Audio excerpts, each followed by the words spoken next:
የቅቤውማ ደግሞ የከፋ ነው።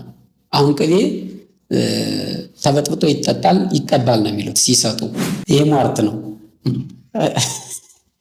የምሬን ነው። አሁን ቢላዋ ለበግ ማረጃ ወይ ለሽንኩርት መክተፊያ ካልሆነ በስተቀር መርጌታ ገል የሚለው ቅድም እኮ እንደውም ስሜ መርጌታ ነው ለማለት ፈልጌ ተሳቅቄ ነበር። እና ዐቢይ ጾም ሲመጡ አንድ ሰው በሞትና በሕይወት መካከል ቢሆንና ከዚያ ቦታ ሄዶ ቅቤዋ ይሰጥህ ሊባል ነው።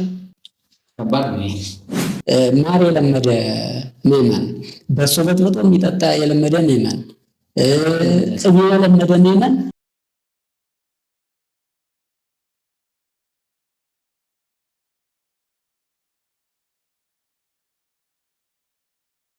ሰላም ጤና ይስጥልኝ። በመላው ዓለም የምትገኙ ኢትዮጵያውያንና ኤርትራውያን እንደምን አላችሁ? ሰላማችሁ በያላችሁበት የበዛ ይሁን።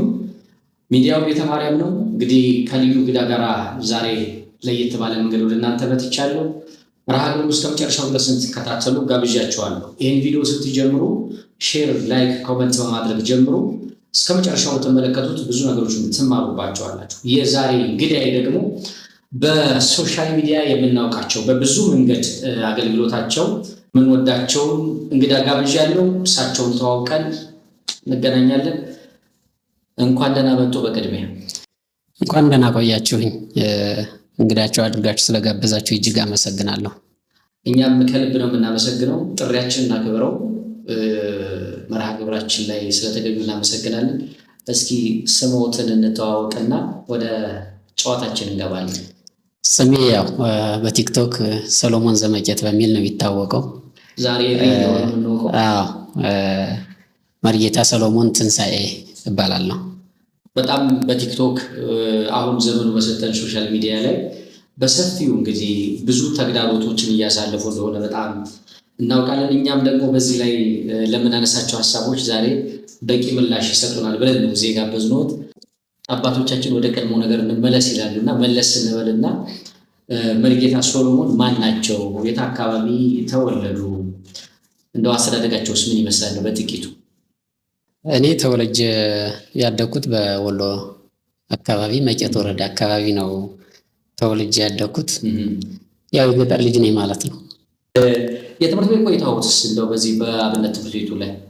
እውነት ለመናገር የትምህርት ቤት ቆይታዬ አሁን ላይ ሳስታውስ በጣም ይገርመኛል። ከጤናም አንጻር ከሁሉም አንጻር ትምህርት ቤትን ዘወር ብዬ ሳይ አመጋገብ ያሁኑ በጣም የተለየ ነው። በትምህርት ቤት የነበረው የተለየ ነው። ግን ደግሞ ያንን አመጋገብ ምናልባት የጠነከረ እምነትም ስለነበረን ይሁን አላውቅም፣ ብቻ ትምህርት ቤት ክፍት ያደረን ይበላው። የሚገርም ነው።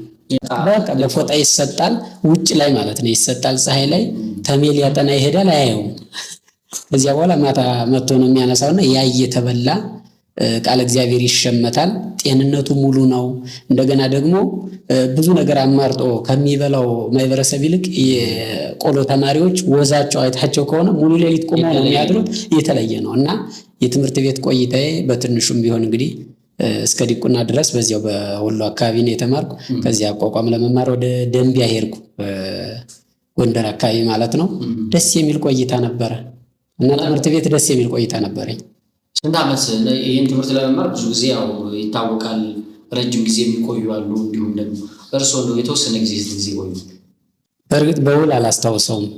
ከዘወትር ጸሎት ጀምሮ እስከ ዲቁና ያለው በልጅነት ስለሆነ አላስታውሰውም። አቋቋም 4 ዓመት ቆይቻለሁ አቋቋም ለመማር። ጥሩ የቤተ ክርስቲያን ልጅ ሆኖ ለማደግ ብዙ ጊዜ የገጠሩ ክፍል ብዙ ጊዜ በዚህ አይነት ነገር ላይ ብዙዎቹ ያለፉ ናቸው እና አስደሳች ነው። ስኬታማም ናችሁ ብዬ ነው የማስበው እኔ።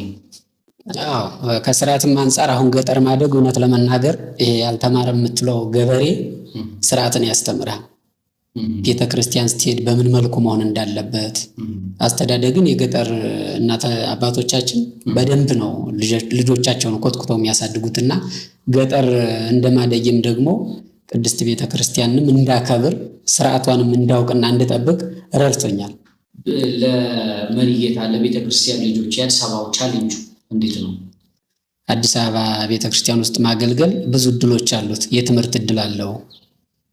ከአገልግሎት ጎን ለጎን ትምህርት መማር ይቻላል፣ መንፈሳዊ እውቀትን ማዳበር ይቻላል እና አዲስ አበባ ማገልገል በጣም ብዙ ጥቅሞች አሉት። ትምህርትን ከማዳበርም አንጻር ኮሌጆች አሉ፣ ኮርስ የሚሰጥባቸው ቦታዎች አሉ።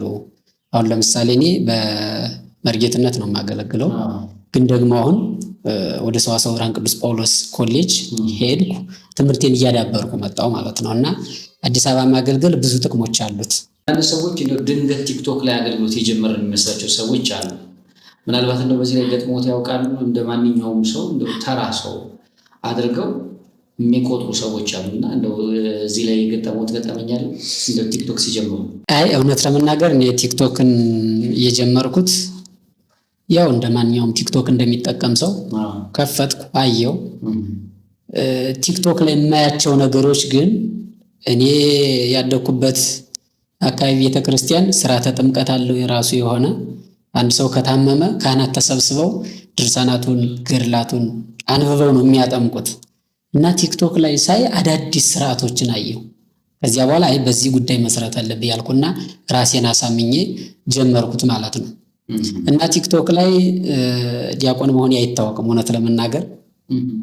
ከ3 ዓመት በኋላ ሻሽ ጠምጥሜ ስመጣ እንዴ አንተ ተሳዳቢው ለካ ቄስ ነህ እንዴ ያለኝ ሰው አለ ኮሜንት ላይ። እና ቲክቶክ ጥሩ ነው፣ መልካሙን ከወሰድ ነው በጣም መልካም ሰው ያደርጋል።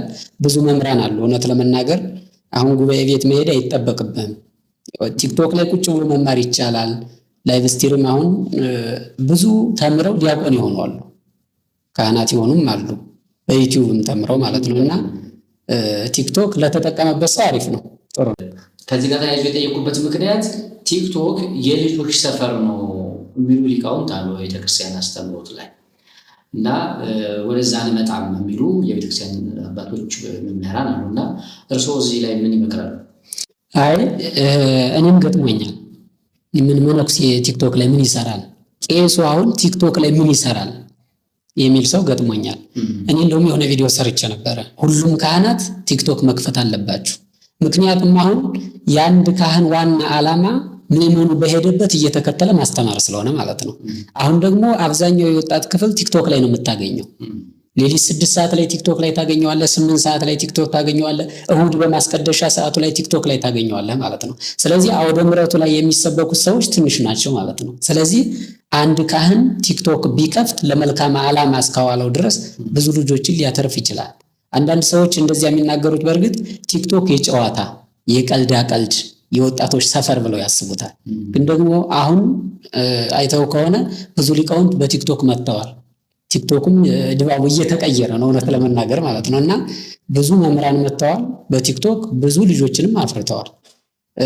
ስም መጥቀስ ባያስፈልግም ብዙ መምህራን አሉና ቲክቶክ የካህናትም መሆን ይችላል፣ የመነኮሳትም መሆን ይችላል፣ እንዳጠቃቀሙ ነው። የዘመኑ ትሩፋት እንበለው ዘመኑን ዋጆ ሲባል ከጨፈረው ጋር ጨፍሮ አይደለም፣ ወጣ ያለ አለባበስ ከለበሰው ጋር አብሮ መልበስ አይደለም። ዘመኑን መዋጀት ማለት ቴክኖሎጂው ባመጣው ዘመኑ እየረቀቀ ሲሄድ ወጣቱ የሚሄድበትን እየተከተለ ማስተማር ማለት ነው። እርስዎ ኮንተንት ልምጣ። የእርስዎ ኮንተንት እንግዲህ የሚታወቀው በቤተክርስቲያን ዙሪያ ከቤተክርስቲያን አለቆች ጋር ወይም ደግሞ ከአስተዳደር ክፍሎች ጋር በመመሳጠር የሚሰሩ የአጥማቂያን መስመር ላይ ነው ብዙ የእርስዎ ቪዲዮ ወይም ደግሞ የላይቭ መርሃ ግብሮች የሚታወቁትና ይህንን የላይቭ መርሃ ግብርና ወይም ደግሞ እነዚህን ቪዲዮዎች ለመስራት ያነሳሳሁትን ቅናት ቤተክርስቲያን ተመልክተናል። ነገር ግን እኒህን ነገሮች ለማድረግ ብዙ ነገሮች ያስፈልጋሉ። አንደኛ ግብአት ያስፈልጋል ማለት ነው፣ መረጃውን ይዘው ይህንን የሚሰሩት። ከዚህ አንጻር እንደው እኒህን ነገሮች ሲያወጡ ከነዛ የሚደርስበት ሀሳብ ምንድን ነው? በአጥማቂያን ዙሪያ ሰዎችን አይደለም የምቃወመው። ትምህርቱ ያጠማመቅ ስርዓቷ ቤተክርስቲያኒቷ እንዴት ነው? ቤተክርስቲያን የምትፈውስበት የፈውስ ስርዓት አላት። ግን ደግሞ አሁን እያየን ያለነው ፈውስ ስርዓቱ ተገልብጧል። ጸበል ቦታ ቢታይ በድብደባ የሚሆን ነገር ማለት ነው። በጧፍ የሚደበድበው አለ እውነት ለመናገር። ግን ቅድስት ቤተክርስቲያን እንደዚህ አይነት አስተምሮ የላትም። እና አሁን ሶሻል ሚዲያ ላይ ቲክቶክ ላይ ቪዲዮዎችን እያመጣው ይህ አይደለም ስል ብዙ ሰዎች በጥላቻ ከሰዎች ጋር የግል ቅራኔ ያለኝ የሚመስላቸው ሰዎች አሉ። ግን እኔ ደግሞ ስርዓተ ቤተክርስቲያን ይህንን አይፈቅድም። ያጠማመቅ ስርዓት ራሱ የሆነ ስርዓት አላት ቤተክርስቲያኒቷ እና እንደዚህ አይደለም ስርዓቱ ነው። እኔ በኮመንት ነው ምንድነው የምባለው እንደነሱ ለምን አትሆንም? በመቁጠሪያ ተደብድቦ የሚወጣ ጋኔን አለ? እንዲህ የለም። አጋንንት መናፍስት ናቸው። አይያዙም፣ አይጨበጡም። ሊወገዱ የሚችሉት በጸበል በጸሎት ነው።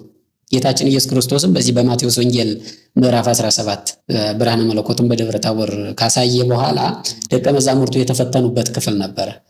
አንድ ልጁ የታመመበት ሰው መጥቶ ፈውሱልኝ አላቸው። አይ አንችልም አሉ። መምህራችን ስለሌለ አንችልም አሉ። ከዚያ በኋላ ጌታችን ኢየሱስ ክርስቶስ መጥቶ ምንድን ያለው? ያን ልጁን ከፈወሰው በኋላ ወቅሷቸዋል። ደቀ መዛሙርቱ ለምን ትስዕና አውጽኦቶ፣ ይህን ጋኔን ለምንድን ነው እኛ ማውጣት ያልቻልነው አሉ።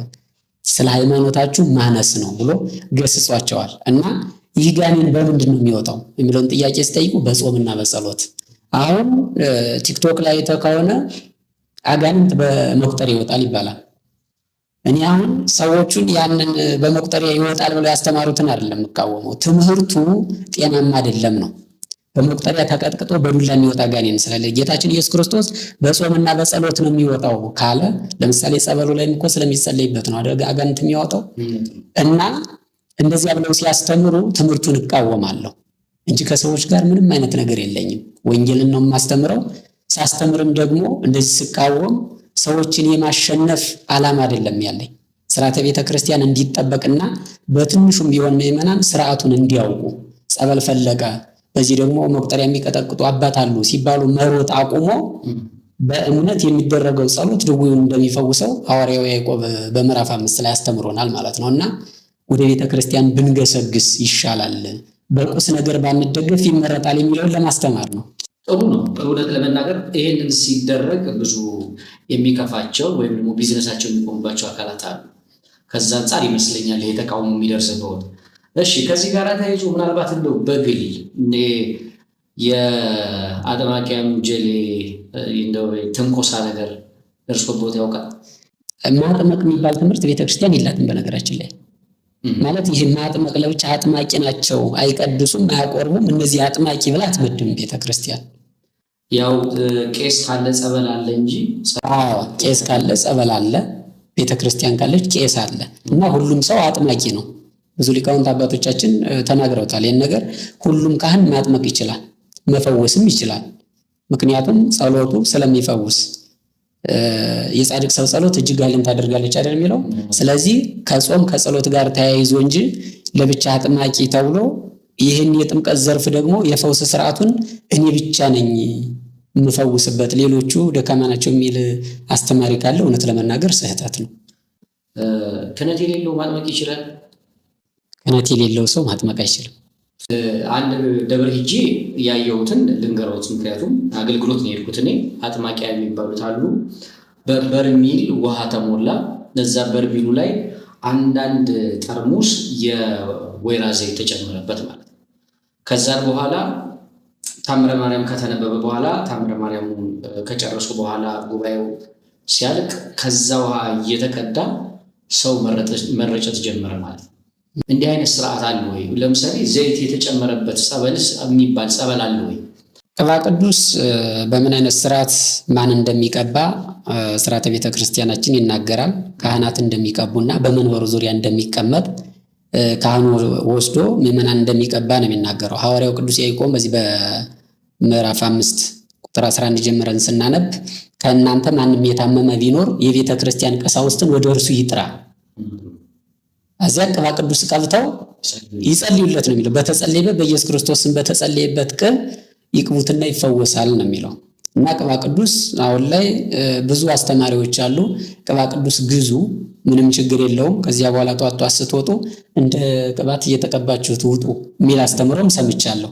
ይህ እንግዲህ በቅድስት ቤተክርስቲያን አስተምሮ መሰረት እንደማውቀው የለም እንደዚህ የሚባል ነገር። ምክንያቱም ቅባ ቅዱስ የሚይዘው የሚቀባውም ካህኑ ነው። ካህኑ የተሾመው ምዕመናን ሲታመሙ በነፍስም በስጋም ሲታመሙ ማለት ነው ለመፈወስ ነው። እና አሁን የቅባ ቅዱስ ማንኛውም ሰው ይዘዋል የሚባለው ትምህርት ፈጽሞ ስህተት ነው። ሌላው በየአውደ ምሕረቱ አሁን ማጥመቅ ተጀምሯል። በበርሜል ውሃ ቀድቶ እሱ የተቀደሰ ሐሳብ ነው፣ ይሁን ችግር የለውም። ግን ቅባ ቅዱሱ የሚጨመርበት ስርዓት እኔ አይቻልም። እዚሁ ላይ እንደተያያዘ እንድናነሳቸው መፈልጋቸው አንድ ሁለት ሀሳቦች አሉ። ለምሳሌ አሁን በቤተክርስቲያን የእምነት አሰጣጥ ጉዳዮችን እንደ አንዱ ተግዳሮት ሆኖ ገጥሞናል። የቅቤ አለ፣ የቃሪያ ወይም የሚጥሚጣ የሰናፍጭ ከባቄላ ጋር የሸንኮራም አለ። የሸንኮራው ደግሞ የተለየ ነው። ማሩም አለ።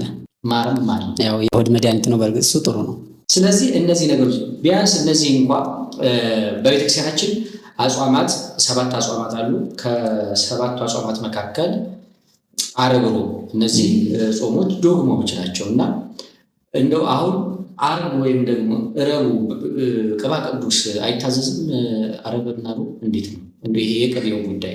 ሌሎቹን እንኳን ነው እስኪ እንቀበል ብለን ብንይዘው። እውነት ለመናገር በዚህ ጉዳይ ብዙ ታግያለሁ። ብዙ አባቶችም ሰምተውኛል። እግዚአብሔር የተመሰገነ ይሁን። አንድ አባትም በጣም በኃይለኛው ሲናገሩ አይቻቸዋለሁ፣ ሰምቻቸዋለሁ። አዎ ትልልቅ አባቶች ሲናገሩት የነገሩ ክብደት ይጨምራል። ጥሩ ነው። አሁን እኛ የተቃውሞም ይመስልብናል። እንደገና ወጣትነትም ስላለ እንደው ቀንቶ ነው የሚልም አስተሳሰብ ያላቸው ሰዎች አሉ። ተቃዋሚ ብለው የሚሰድቡኝም አሉና ምንድነው አሁን የእምነት ስርዓት አላት ቤተክርስቲያን የምትፈውስበት። የመጀመሪያው ስጋው ደግሞ ነው የሚወዳደርበት የሌለው ነፍስንም ስጋንም የሚፈውስ ማለት ነው። ሁለተኛው ጠበል ነው። ጌታችን ኢየሱስ ክርስቶስ በዮሐንስ ወንጌል ምዕራፍ 9 ላይ ጭቃ እንትፍ አድርጎ እንትፍ ብሎ ምራቁን ጭቃ ቀበው ነው አይደል የሚለው። ሁርታ ሐጸብ በምጥማቃተ ሰሊሆም ሂድና ታጠብ። ያን ምሳሌ በማድረግ ቤተክርስቲያን ጠበል ብላ የተጸለየበት ጸበል ይባረካል። በአባቶች ይጸለይበትና ያ ጸበል ተባርኮ አገልግሎት ይሰጣል። የሚፈውሰው እግዚአብሔር ቢሆንም በቅዱሳን ስም ይሰየማል ማለት ነው ጸበሉ።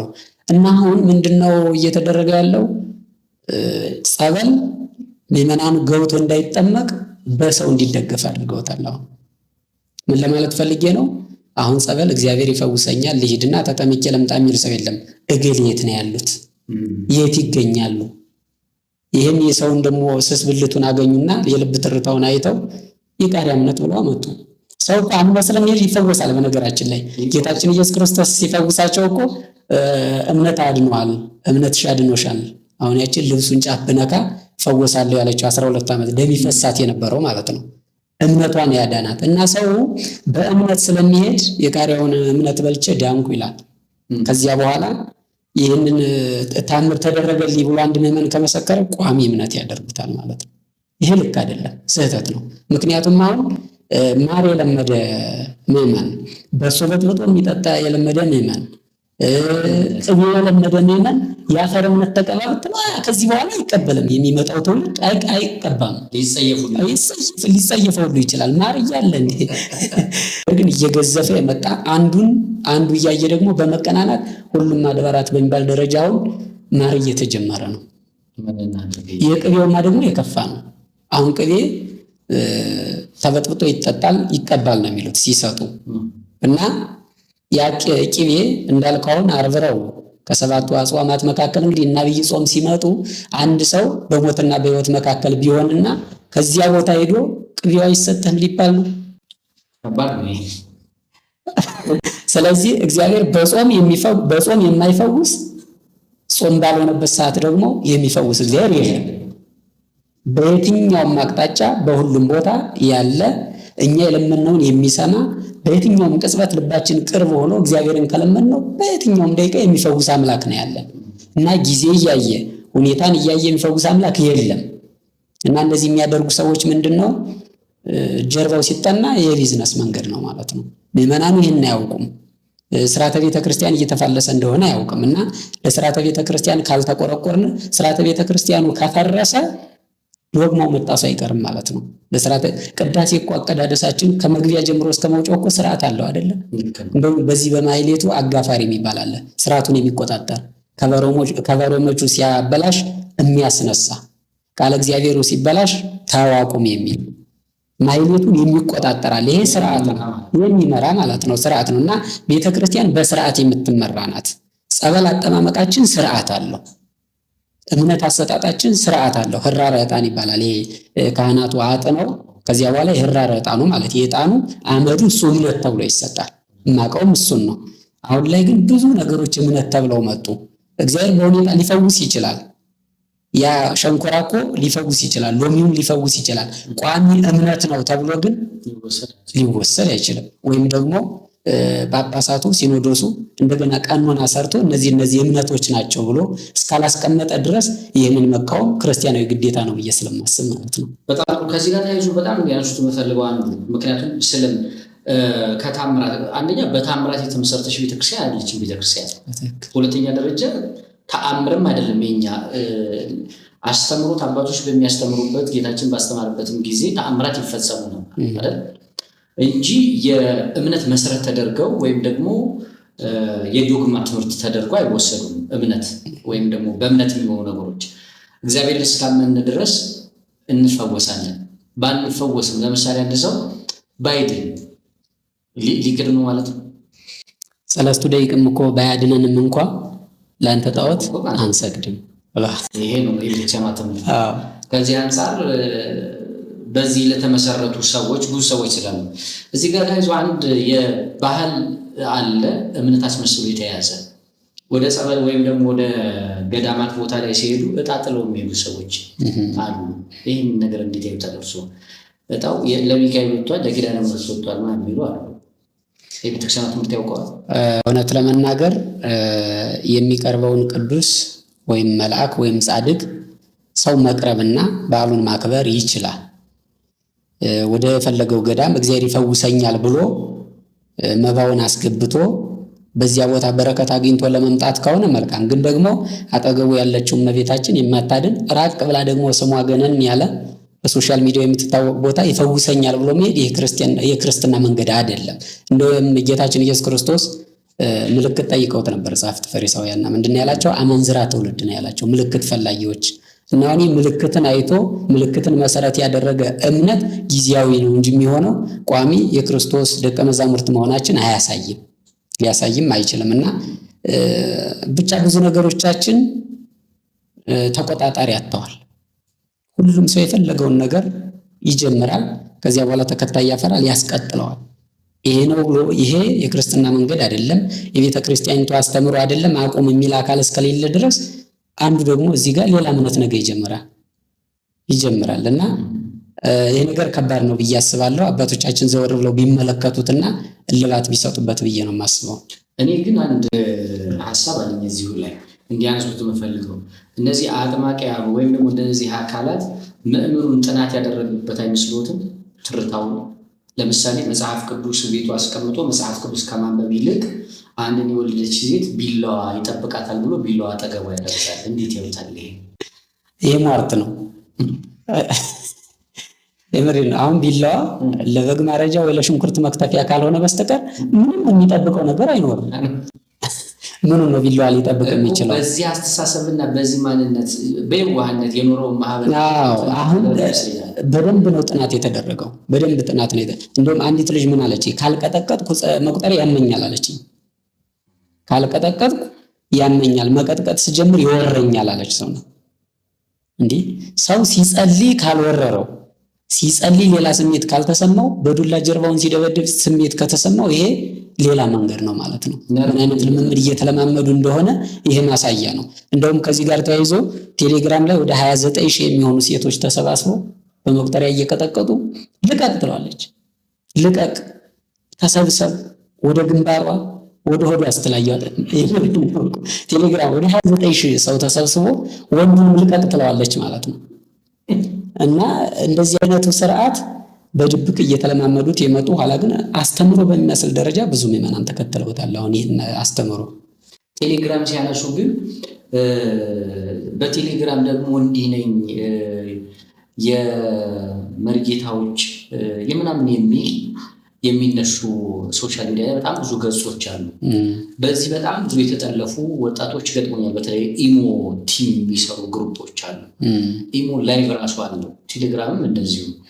እንደዚህ አይነት ነገር ገጥሞት አያውቁም? ምናልባት ይሄ መርጌታ ገል የሚለው ቅድም እኮ እንደውም ስሜ መርጌታ ነው ለማለት ፈልጌ ተሳቅቄ ነበር። መርጌታ የሚለው ስም እዚያ ጋር ተያይዞ በተለይ አጥማቂ ነን የሚሉ ሰዎችም ደብተራ መርጌታ ይላሉ። ደብተራ ማለት ትርጉሙ ግን ድንኳን ማለት ነው። እመቤታችንም ድንኳን ተብላለች፣ አማናዊት ድንኳን